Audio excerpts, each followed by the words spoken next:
Restaurants are facing a crisis, and they're counting on your takeout and delivery orders to make it through. Grubhub. Together, we can help save the restaurants we love. To update you on the breaking news we're following here in the Situation Room. The president considering a temporary quarantine of parts of New York, New Jersey, and Connecticut in order to try to stop the spread of the coronavirus. I want to get a reaction from the former Surgeon General of the United States under President Obama, Dr. Vivek Murthy. Dr. Murthy, thanks so much for joining us. And you heard the governor of New York, Andrew Cuomo, say this is bad policy, but he goes further than that. He says it would be illegal. Do you think something like that is really necessary? Well, I think in these situations, it's essential to let science and public health guide your decision making.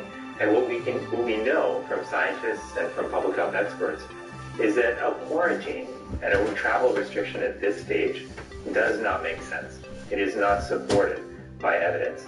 And that's really important because there's a huge cost to try to do this. Number one, enforcement would be quite difficult. It would be a nightmare.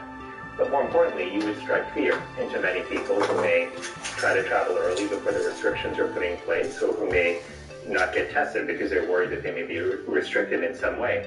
You don't want to do those things. You want to focus on what works. And right now, because we were behind in responding to the epidemic early on, we've got to focus on getting people to dramatically reduce their physical proximity to each other. That's why stay-at-home orders are so important.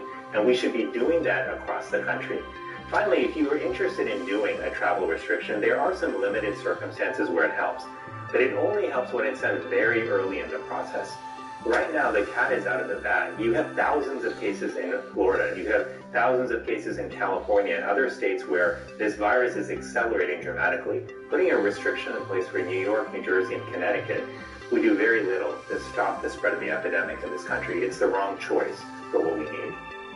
Well, as you know, more than 200 million Americans, Dr. Murthy, are already under some form of stay-at-home order, and yet we're still seeing new hotspots emerge almost on a daily basis, like New Orleans, Chicago, Detroit.